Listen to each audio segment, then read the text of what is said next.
India ने 10,000 जो soldiers हैं वो चाइनीज़ बॉर्डर पे भेजे हैं।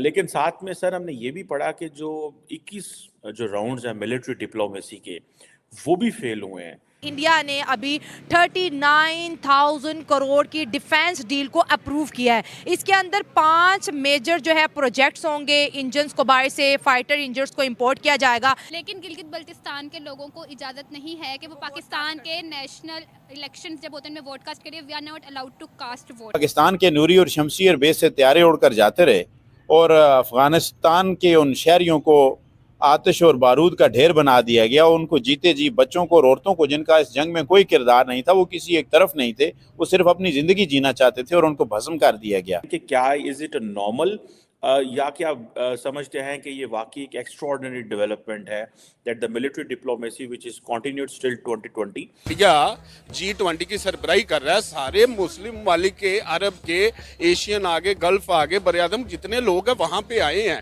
अभी ताज़ा आपने उन्हें तालिबान दिए, आपने जबरदस्ती बंदूक के जोर पे वहां उन अवाम पे कब्जा करवाया। अमेरिका के कहने पे ऐसे ये सी पैक की गेम की वजह से सारा हो रहा था, जबकि उसके मुकाबले में इंडिया ने वहाँ डैम्स दिए, इंडिया ने वहाँ पे स्कूल्स दिए, इंडिया ने वहाँ पे इन्वेस्टमेंट की। पाकिस्तान हमारा ससुराल है और हम उनकी अनचाही बहू हैं।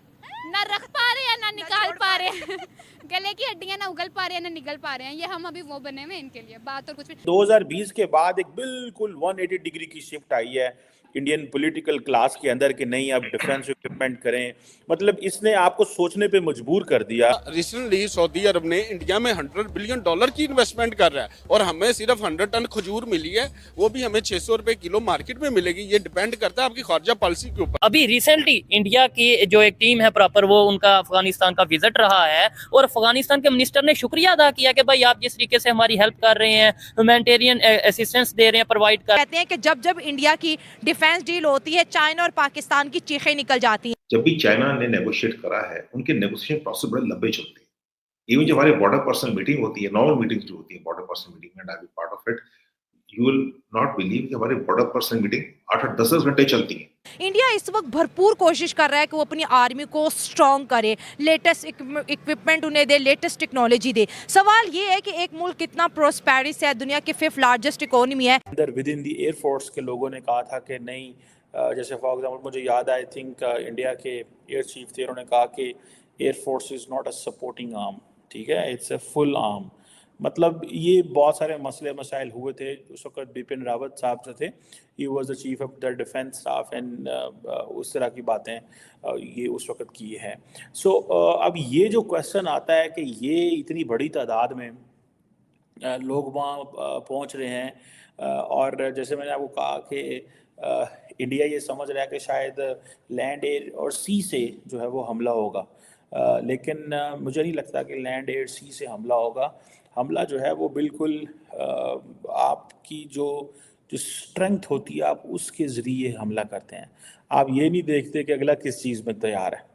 आप जिस चीज़ में, वो कहते हैं ना, if you know your self and if you know your enemy then you can win 100 battles. तो वो इसीलिए I think the Chinese know India, कि इंडिया अपनी एयरफोर्स भी स्ट्रेंथन कर रहा है, ग्राउंड सोल्जर्स भी अपने बढ़ा रहा है, इंडियन नेवी पे भी बड़ी इन्वेस्ट कर रहा है। और इस वक्त देखा जाए तो India along with the other quad partners 4 बड़ी नेवीज़ हैं जो कि काम कर रही हैं। सो ये चीज़ें पता चलती हैं कि मामलात कोई इतने अच्छे नहीं हैं और समहाउ उन्होंने एक जिसे कहते हैं ना, एक निज़ाम को चलाया हुआ है। वो रोकना भी नहीं चाहते और चलाना भी चाहते हैं कि कहीं भी चीज़ें स्टक ना हों, यानी कि ये ना हो कि इकोनॉमी जो है वो बंद हो जाए या इकोनॉमिकली हम उस तरह इंगेज ना कर सकें। सो ये चीज़ें बताती हैं कि इंडियंस एक तरफ वो मैरीटाइम एरिया में बड़े प्रोएक्टिव हैं, दूसरी तरफ वो चाइना पे के बॉर्डर पे अगर 10,000 फौजी उन्होंने भेजे हैं तो ये कोई मामूली चीज़ नहीं है। मैं इसको एक मामूली चीज़ नहीं समझता।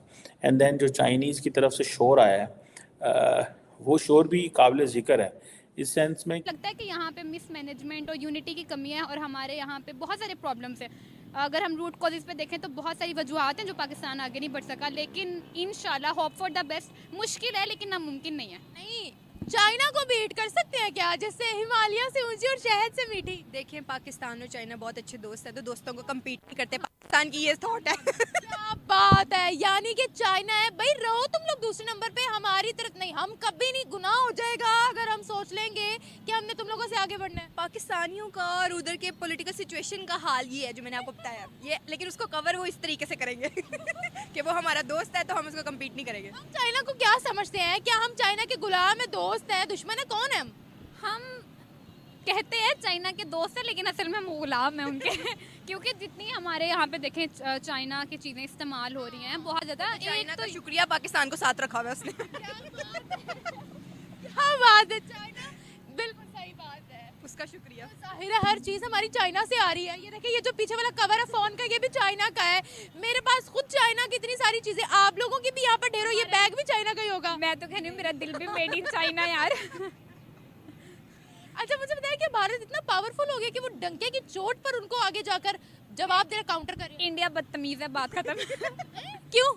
मुझे आपको लगता बदतमीज ही है शुरू से ही है यार, लाइक मजहब नहीं सही उनका, मैं कहती हूँ वो पूरे के पूरे ही नहीं सही है। अजीब, हम किसी के मजहब पे बात नहीं कर सकते ऐसे, फिर चाइना का तो कोई दीन मजहब ही नहीं है भाई, इसलिए तो आगे बढ़ते जा रहे हैं हम सब। मजहब के नाम पे तो बैठे हुए हैं यहाँ पे। हमारे यहाँ पे आप देखें 80% लड़ाई क्या है, मजहब के नाम पे तो लड़ाई है यहाँ पे।